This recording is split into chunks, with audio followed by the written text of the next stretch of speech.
मेरे प्रिय नौजवान साथियों, नमस्कार। स्टडी 91 पर आप सभी का बहुत बहुत स्वागत है।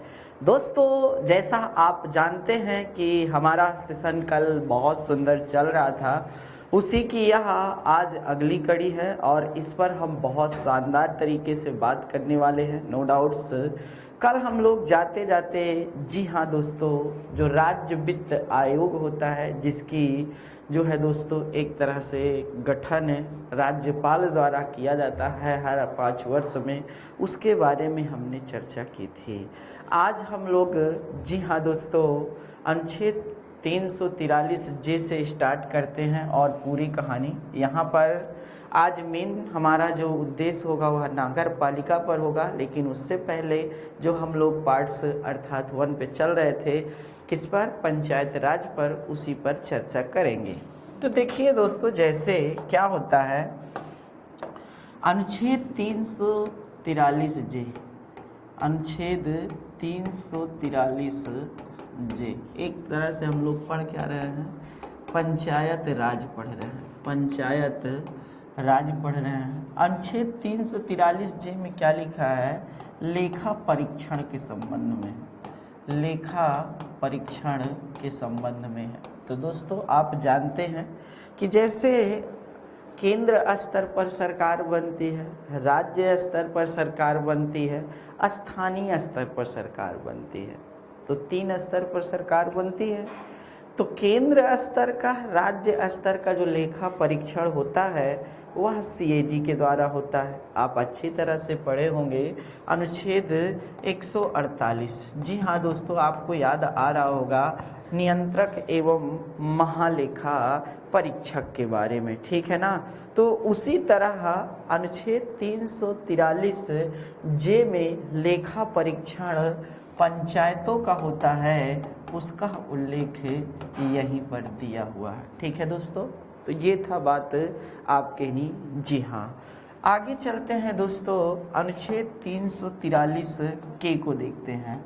अनुच्छेद 343 के, अनुच्छेद 343 के में क्या दिया है, अनुच्छेद 343 के में, जी हाँ, राज्य निर्वाचन आयोग का उल्लेख है। निर्वाचन आयोग, याद रखिएगा, राज्य निर्वाचन आयोग। दोस्तों आपको पता होना चाहिए कि राष्ट्रपति, उपराष्ट्रपति, राज्यसभा, ठीक है, लोकसभा, साथ ही साथ आपका विधानसभा, विधान परिषद, इन सब का चुनाव कौन कराता है भैया, तो केंद्र स्तर पर बैठा निर्वाचन आयोग कराता है। तो उसी तरह राज्य स्तर पर भी क्या होता है दोस्तों, चुनाव होता है। कहाँ का, स्थानीय स्तर का। तो इसका चुनाव कौन कराता है, तो इसका चुनाव राज्य निर्वाचन आयोग कराता है, ठीक है ना दोस्तों। इसमें एक क्या होता है, निर्वाचन आयुक्त होता है, याद रखिएगा दोस्तों। और जो यह निर्वाचन आयुक्त होता है, याद रखिएगा दोस्तों, वह किसका काम करता है, ठीक है, राज्य निर्वाचन आयुक्त, राज्य निर्वाचन आयुक्त। अब देखिए दोस्तों, जो राज्य निर्वाचन आयुक्त है वह किसके द्वारा नियुक्त होता है, तो राज्यपाल के द्वारा है। जी हाँ दोस्तों, राज्यपाल के द्वारा। ज़्यादातर मामलों में जो सिविल सेवा के अधिकारी होते हैं, जो सिविल सेवा के अधिकारी होते हैं, वह याद रखिएगा दोस्तों, वही इस पद पर आसीन होते हैं। जो सिविल सेवा के अधिकारी होते हैं वही इस पद पर क्या होते हैं, अर्थात आसीन होते हैं, मतलब राज्यपाल के द्वारा। दोस्तों यह संख्या 1 सदस्यीय मानी जाती है, ठीक है, और इसकी सदस्य संख्या को लेकर संविधान में उल्लिखित नहीं है, ठीक है, याद रखिएगा। इनका कार्यकाल कितना होता है दोस्तों, इनका कार्यकाल 5 वर्ष का होता है, या जी हाँ दोस्तों, या 65 वर्ष की आयु तक, 65 वर्ष की आयु तक, दोनों में जो पहले हो, दोनों में जो पहले हो, ठीक है, याद रखिएगा, दोनों में जो पहले हो वही अर्थात यहाँ होता है, आपको पता होना चाहिए दोस्तों। तो इस तरह की बातें भी निकल करके आती हैं, ठीक है।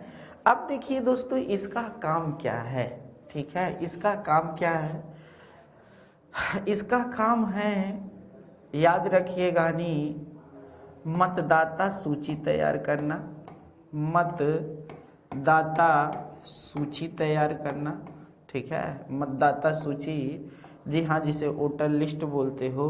फिर उसके बाद आपको पता होना चाहिए दोस्तों, और मतदाताओं के लिए जो चुनाव की तारीख घोषणा करना, चुनाव की तारीख, जी हाँ दोस्तों, एक तरह से भले कौन करती है भैया, राज्य सरकार करती है, लेकिन उसमें इसका रोल भी होता है, ये जान लीजिएगा।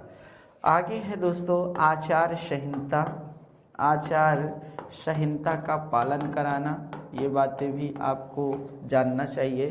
तो इस तरह के बहुत सारे कार्य जो है ये करती है, ठीक है, ये करती है, आपको पता होना चाहिए, तो इनको ध्यान देना चाहिए। और ये चुनाव किसका किसका कराते हैं, तो पंचायत राज का चुनाव कराते हैं, पंचायत राज का, और प्लस नगर पालिका का, ठीक है, नगर पालिका, दोनों का चुनाव यही कराते हैं, राज्य निर्वाचन आयोग कराता है। तो इस तरह आपने देखा कि यह कितनी महत्वपूर्ण बातें थी, जिनको हम लोगों ने एक एक करके देख लिया, ठीक है ना दोस्तों। तो यहाँ से भी बातें आपको समझ में आता है ये, जी हाँ दोस्तों। अब देखिए अनुच्छेद 243 के और वो में क्या है, अनुच्छेद 243, ठीक है, 243 के, याद रखिएगा, इसी से ओ भी संबंध रखता है, एवं 243 ओ, तो जो अर्थात राज्य विधानमंडल है, राज्य विधानमंडल है, वह चुनाव से संबंधित जो पंचायत राज्य के चुनाव हैं उनसे संबंधित नियमों को बनाता है, विधियों को बनाता है। इस बात का उल्लेख अनुच्छेद 243 के या 243 ओ में दिया हुआ है, अनुच्छेद 243 के या अनुच्छेद 243 ओ में दिया हुआ है। तो इस तरह की बातें भी आप समझ सकते हैं, जान सकते हैं।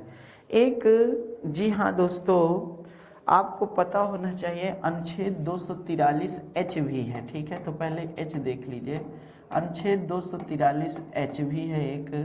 तो जो यच है इसके तहत क्या है, पंचायतों को, ठीक है, पंचायतों को करारोपण अर्थात टैक्स लगाना, रोपण से संबंधित शक्ति प्राप्त है, से संबंधित शक्ति प्राप्त है। तो इस तरह दोस्तों आपने देखा कि यह कितनी महत्वपूर्ण बातें हैं। यहाँ से छोटे छोटे जो मेले में टैक्स वैक्स लगता है, चुंगी कर लगता है, यह सब इसी के अंतर्गत आता है, छोटे छोटे कर। तो यहाँ से भी बातें आप देख सकते हैं, जो अपने आप में क्या है दोस्तों, बहुत ही महत्वपूर्ण है। क्या बहुत ही महत्वपूर्ण है। आइए दोस्तों चलते हैं, कुछ फैक्ट्स पर बात कर लेते हैं। बहुत बातें की है अनुच्छेद पर। मेघालय है, जी हाँ दोस्तों, मिजोरम है और नागालैंड है।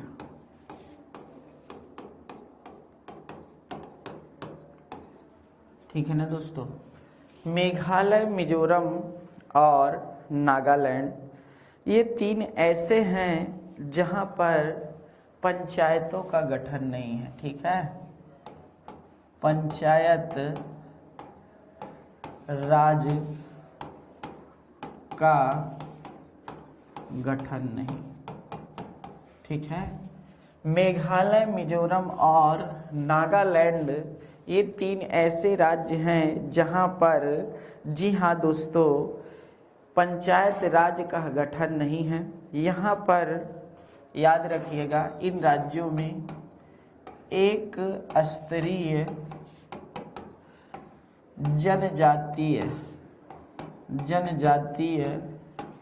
परिषद का गठन होता है, परिषद का गठन है। ठीक है, याद रखिएगा दोस्तों। तो यहाँ से भी बातें हैं, मेघालय, मिजोरम और नागालैंड पंचायत राज का गठन नहीं, यह एक स्तरीय जनजातीय परिषद का गठन होता है यहाँ पर। तो इस तरह दोस्तों आप इसको नोट कर लीजिए, अपने आप में बहुत शानदार है। ठीक है, तो देख लिए होंगे मेघालय, मिजोरम और नागालैंड। चलिए दोस्तों, केरल, त्रिपुरा, मणिपुर और सिक्किम, ये 4 राज्य हैं। केरल, त्रिपुरा, मणिपुर, सिक्किम, और पहले इसी में आता था आपका, और जम्मू कश्मीर इसी में आता था, जम्मू कश्मीर। ये ऐसे राज्य हैं, जम्मू कश्मीर, राज्यों में एक स्तरीय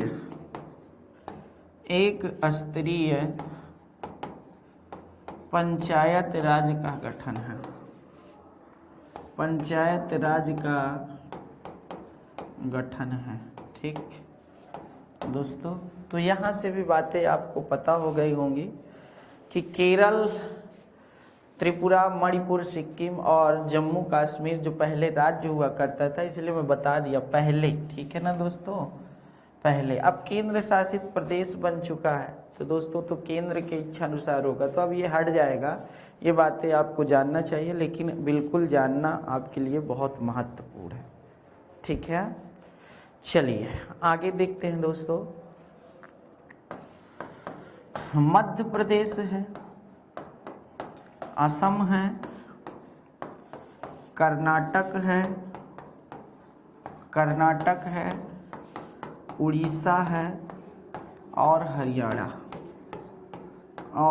हरियाणा। ये ऐसे राज्य हैं जहां पर 2 स्तरीय, मध्य प्रदेश, असम, कर्नाटक, उड़ीसा और हरियाणा, इन राज्यों में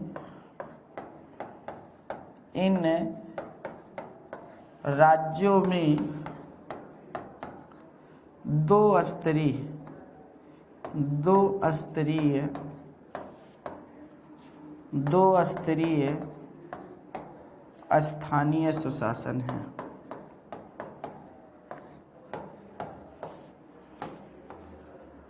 स्थानीय स्वशासन, ठीक, 2 स्तरीय स्थानीय स्वशासन है। तो इतना आपने देख लिया है, इनको नोट कर लीजिए, ये जानकर आपको अच्छा लगेगा। बाकी बचे हुए राज्य में 2 स्तरीय का मतलब जानते हैं और 1 स्तरीय का मतलब जानते हैं। 1 स्तरीय का मतलब यहाँ पर सिर्फ ग्राम पंचायत है, यहाँ पर सिर्फ क्या है, ग्राम पंचायत है। यहाँ पर ग्राम पंचायत है, ग्राम पंचायत प्लस जिला परिषद, मतलब खंड परिषद नहीं है इस वाले राज्यों में, जिला परिषद। ठीक है दोस्तों, तो इसको भी नोट कर लीजिएगा। अब बचे हुए जो राज्य हैं वहाँ पर त्रिस्तरीय नज़र आता है दोस्तों, ये जानना चाहिए आपको। चलिए आइए देख लेते हैं कौन कौन राज्य हैं यहाँ पर। कुछ 1-2 राज्यों का नाम तो लिखना ज़रूरी है। पंजाब है, अपना उत्तर प्रदेश है, ठीक है, राजस्थान है, ठीक है, हिमाचल प्रदेश है,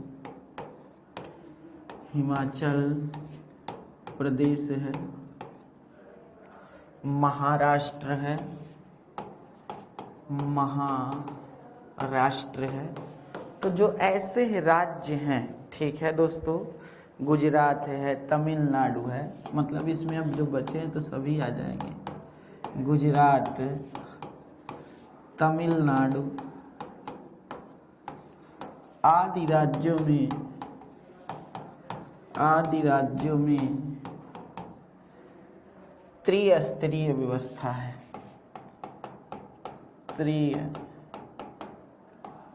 स्तरीय व्यवस्था है। ठीक है, त्रिस्तरीय का मतलब 3 स्तर पर, याद रखिएगा। ग्राम स्तर पर ग्राम पंचायत, खंड स्तर पर पंचायत समिति खंड स्तर, और जिला स्तर पर जिला परिषद। ठीक है, ये याद रखिए। तो इस तरह के प्रश्न भी आते हैं, याद रखिएगा। नहीं दोस्तों, यहाँ पर एक राज्य है, याद रखना, जिसका नाम है गुजरात। जैसे क्या होता है दोस्तों, क्या होता है ग्राम पंचायत, पंचायत समिति, जिला परिषद। तो इसको थोड़ा सा लिख लीजिए। ग्राम स्तर पर ग्राम पंचायत, तो एक चीज़ समझाना, शायद समझा ले जाऊँ, धन्यवाद। इस पर होगा पंचायत समिति खंड स्तर पर, पंचायत समिति, और इस पर होता है जिला परिषद।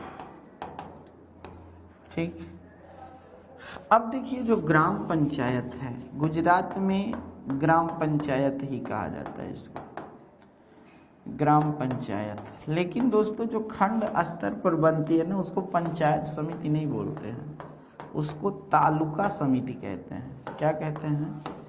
तालुका समिति कहते हैं, याद रखिएगा। नहीं, बाकी सेम है। तो खंड स्तर पर जो है नाम चेंज है, बाकी सारी चीज़ें एक ही तरह है दोस्तों, यह आपको जानना चाहिए था। ठीक है,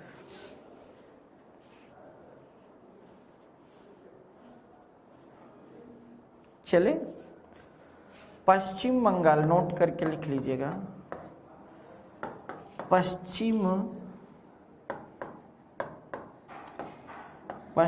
बंगाल देश का एकमात्र राज्य है, जहां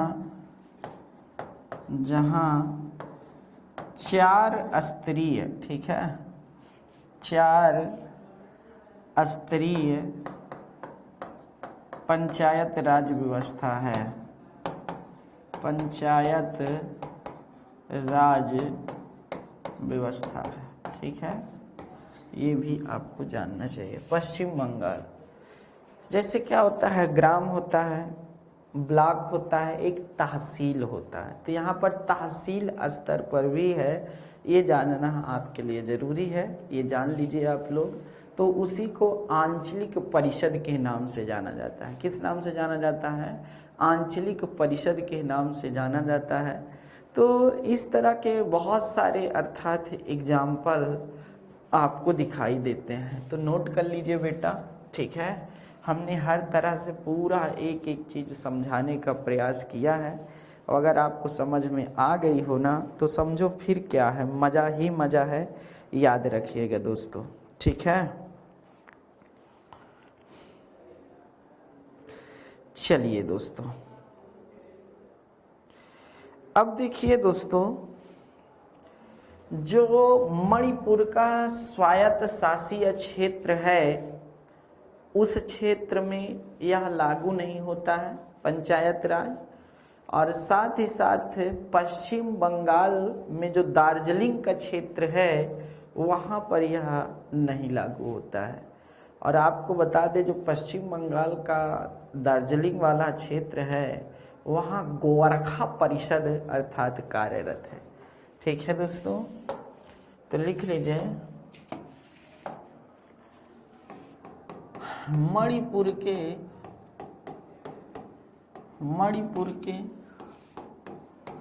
स्वायत्त शासीय क्षेत्र,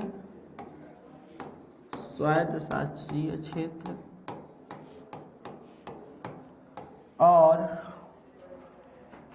स्वायत्त शासीय क्षेत्र और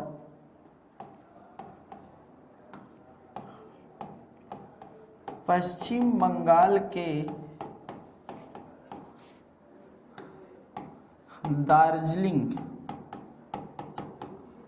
दार्जिलिंग क्षेत्र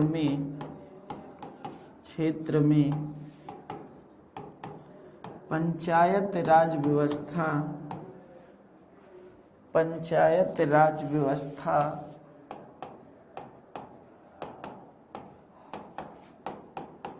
लागू नहीं है। ये बातें आपको पता होना चाहिए था, जानना चाहिए था। तो दोस्तों आपने देखा कि कितना महत्वपूर्ण है यहाँ से हर एक पार्ट्स पर चर्चा करना। और जो दार्जिलिंग क्षेत्र पे कार्यरत है ना, वह गोरखा परिषद कार्यरत है। ठीक है दोस्तों, यहाँ से भी देख लीजिएगा, कभी आ जाए कि गोरखा परिषद कहाँ कार्यरत है तो याद रखना इसका पूरा नाम गोरखा पर्वतीय परिषद है। ठीक है, वहीं पर है, याद रखना। ये पर्वतीय क्षेत्र है, चाय ओय के उत्पादन में खूब अच्छी तरीके से जाना जाता है। तो इस तरह दोस्तों आपको समझ सकते हैं कि ये कितना महत्वपूर्ण है, याद रखिएगा। ठीक है, तो नोट करने वाली बातें जितनी भी थी हमने आपको हर एक तरीके से बताया, ये जानना चाहिए था। चलिए दोस्तों, अब हम लोग स्टार्ट करते हैं नगरीय प्रशासन या नगर पालिकाएँ जिसे कहते हैं। 74वां संविधान संशोधन स्टार्ट होता है दोस्तों। आप सोच भी नहीं सकते कितने महत्वपूर्ण है ये 74वां संविधान संशोधन। 74वां संविधान संशोधन, 74वां संविधान संशोधन। आइए दोस्तों देखते हैं 74वां संविधान संशोधन क्या है, याद रखिएगा। इस संबंध किससे है? नगरीय प्रशासन से संबंधित है।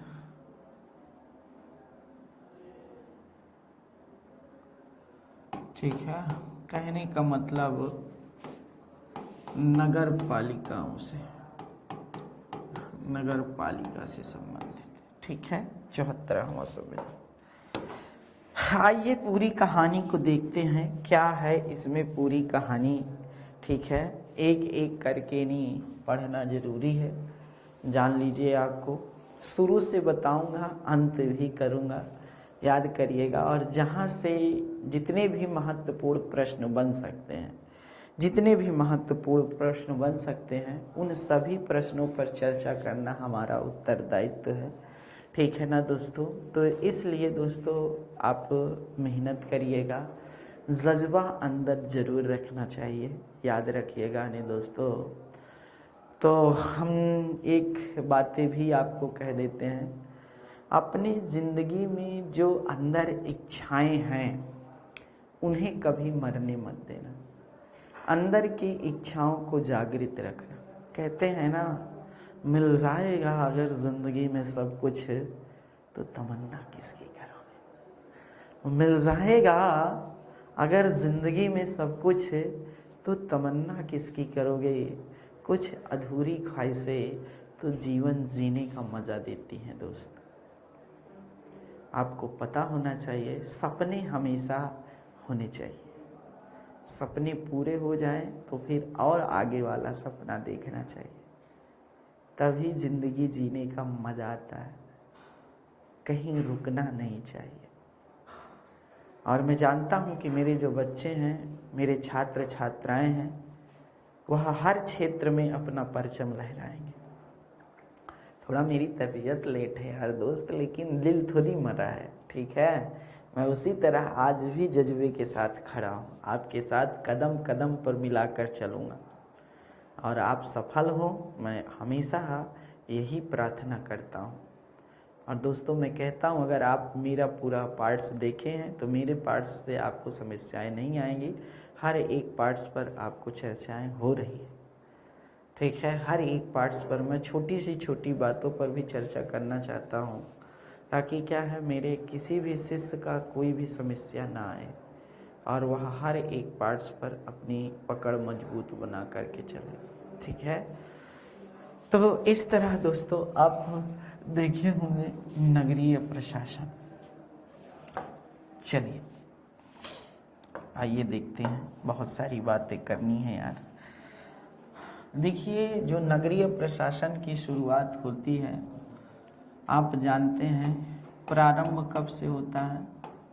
तो प्रारंभ 1687 ईस्वी से होता है ना। जी हाँ दोस्तों, लॉर्ड रिपन। और हमने ये भी बताया कि पूरे राष्ट्रमंडल, जितने भी देश हैं राष्ट्रमंडल के, उन सभी राष्ट्रमंडल देशों में सबसे पहले जो नगर निगम की स्थापना की गई वह भारत में की गई है। और कहाँ की गई थी दोस्तों? तो मद्रास में की गई थी, याद रखिएगा, मद्रास में की गई थी। ये बातें आपको पता होना चाहिए। 1793, कहीं कहीं लिख दिया 1773 के रेगुलेटिंग एक्ट के तहत, नहीं, 1793 के चार्टर एक्ट के तहत, चार्टर एक्ट के तहत, जी हाँ दोस्तों, कई क्षेत्रों में विकेंद्रीकरण हुआ था, वित्तीय क्षेत्रों में, प्रशासनिक क्षेत्रों में, तो स्थानीय क्षेत्रों में भी हुआ था, याद रखिएगा। 1793 के चार्टर एक्ट के तहत, ठीक है, के तहत कलकत्ता, मद्रास और मुंबई, कलकत्ता, मद्रास और बम्बई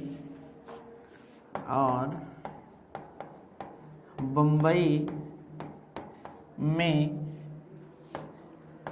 नगर पालिका की आधारशिला रखी गई थी। नगर पालिका या नगरीय प्रशासन की आधारशिला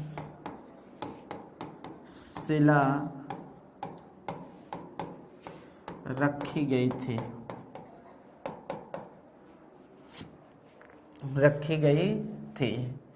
1793 के चार्टर एक्ट के तहत कलकत्ता, मद्रास और बम्बई में नगर पालिका की आधारशिला रखी गई। इसके बाद आपको पता होना चाहिए, एक आता है भारत शासन अधिनियम 1919। भारत शासन अधिनियम 1919 के तहत, भारत शासन अधिनियम 1919 के तहत, भारत शासन अधिनियम 1919 के तहत, भारत शासन अधिनियम 1919 के तहत इसका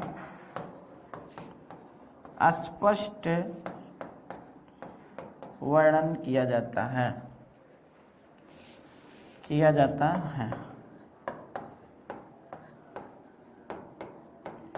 ठीक, नोट कर लीजिए, फिर अगले पेज में चलते हैं।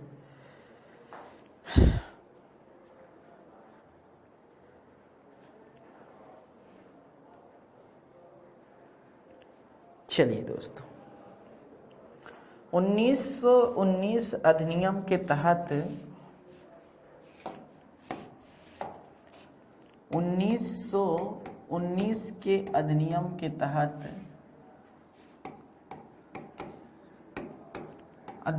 के तहत पंडित जवाहरलाल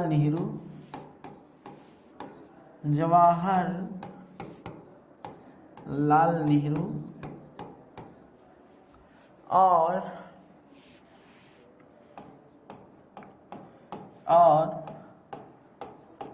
पुरुषोत्तम दास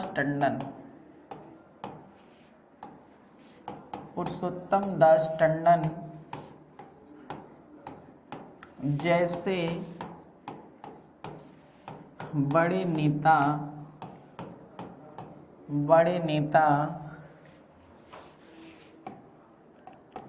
नगरीय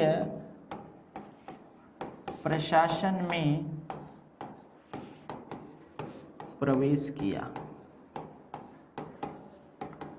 नगरीय प्रशासन में प्रवेश किया। ठीक है, 1919 के अधिनियम के तहत याद रखिएगा दोस्तों, जो बड़े बड़े नेता थे, ठीक है, जो बड़े बड़े नेता थे वह क्या कर दिए, इसमें प्रवेश कर दिए।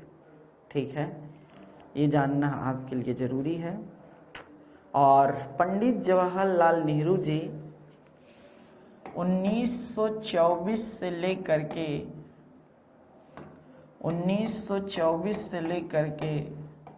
1925, जी हाँ 24-25, 1924 और 25 लिखना, एंड लगा दो, एंड याद रखिएगा 1924 और 25 इलाहाबाद नगर निगम के अध्यक्ष भी रहे।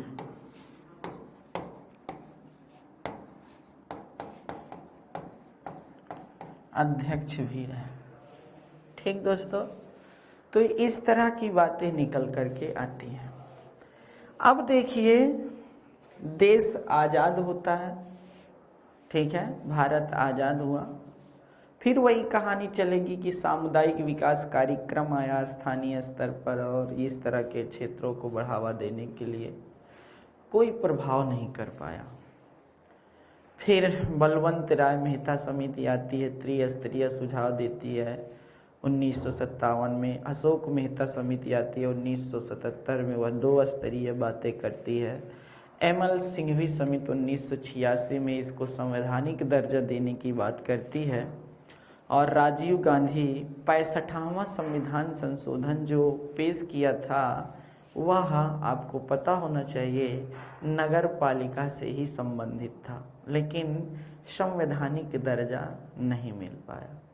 अंततः पीवी नरसिम्हा राव की सरकार में, ध्यान से समझिए कहानी आ गई है, पीछे बता चुका हूँ तो अब वहाँ से थोड़ी बताऊँगा बार बार वही चीज़। ठीक है, पीवी नरसिम्हा राव, अभी हाल में याद रखिएगा दोस्तों, जो पीवी नरसिम्हा राव है, ठीक है, ये प्रश्न आ चुका है अभी हाल ही में, आपने देखा होगा, पिट का एग्ज़ाम हुआ है पहली बार, याद रखिए 24 अगस्त को, और उसमें ये पहली बार प्रश्न आया है। क्या आया है दोस्तों, तो आपको पता होना चाहिए कि ये प्रश्न आया था कि आर्थिक नीति, ठीक है, आर्थिक नीति किस प्रधानमंत्री के समय में आई थी, तो वह कोई और नहीं पीवी नरसिम्हा राव ही थे, याद रखिएगा दोस्तों। तो यहाँ से भी प्रश्न पूछे गए हैं, कई बार देखने को मिलता है, तो इनको नोट कर लेंगे तो बहुत अच्छा रहेगा, अपने आप में बहुत महत्वपूर्ण रहेगा, तो इसको भी आप जान लीजिएगा। नहीं तो पीवी नरसिम्हा राव बहुत अच्छे प्रधानमंत्रियों में से एक थे, और इन्होंने भी याद रखिएगा जब बीपी मंडल के सिफारिश पे, बीपी मंडल की सिफारिश में क्या होता है, ओबीसी को 27% आरक्षण बीपी सिंह की सरकार देती है, तो यह भी क्या किए थे, अर्थात अपने समय में 10% आरक्षण जर्नलों को देने के लिए प्रस्ताव लाया था, लेकिन नहीं पास हुआ था। ठीक है ना दोस्तों, याद रखिएगा, वहाँ से भी बातें आ सकती हैं कि वह कौन सा प्रधानमंत्री है जो सबसे पहले 10% आरक्षण देने के लिए प्रस्ताव रखा था जर्नलों को, तो वह बीपी सिंह ही थे दोस्तों, और नहीं पास हो सका था, सुप्रीम कोर्ट ने खारिज कर दिया था। तो इस तरह दोस्तों बीपी सिंह और मनमोहन सिंह में बहुत पड़ती थी। जी हाँ दोस्तों, इसीलिए जो एलपीजी मॉडल 1991 में भारत में आया था, जी हाँ, आर्थिक नीति, उसको क्या कहा गया था, अर्थात नरसिम्हा मनमोहन मॉडल के नाम से जाना गया था, या बीपी मनमोहन मॉडल के नाम से जाना गया था। ठीक है, तो इस तरह दोस्तों आप यहाँ से भी आप समझ सकते हैं, बातें हैं, कुछ बातें हैं। अब क्या होता है दोस्तों, बीपी सिंह की सरकार के समय में हम लोग पढ़ क्या रहे हैं, ये हमेशा याद रहना चाहिए, नगरीय प्रशासन पढ़ रहे हैं। क्या पढ़ रहे हैं, नगरीय प्रशासन पढ़ रहे हैं। तो हमको तो ये तो कभी भूलने नहीं चाहिए कि हम नगरीय प्रशासन पढ़ रहे हैं। 22 दिसंबर 22 दिसंबर 1992 को 74वां संविधान संशोधन, कौन सा? 74वां संविधान संशोधन, संविधान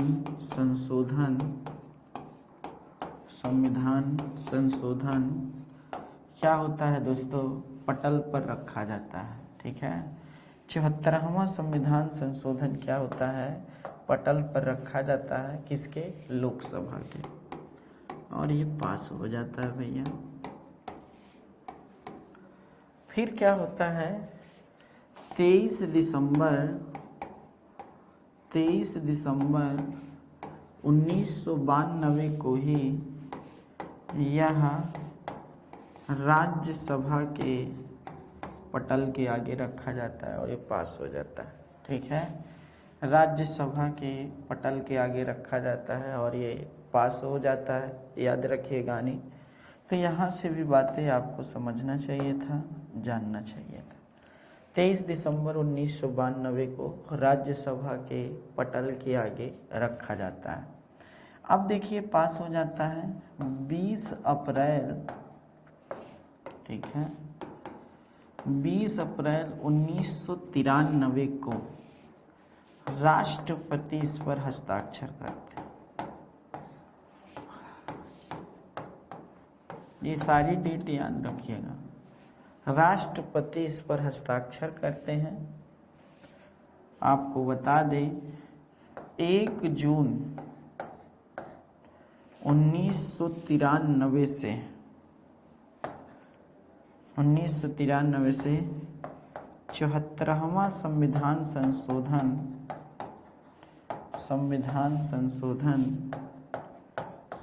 संशोधन को संवैधानिक दर्जा प्राप्त हो जाता है, मतलब लागू हो जाता है। संवैधानिक दर्जा प्राप्त हो जाता है। ठीक, तो इस तरह की बातें हैं। यहाँ से भी बातें आपको समझ में आ गई होंगी कि ये कितना महत्वपूर्ण बातें थी दोस्तों। तो इसको नोट कर लीजिए बढ़िया से, एकदम अच्छे से, नहीं फिर हमें मत कहिएगा दोस्त।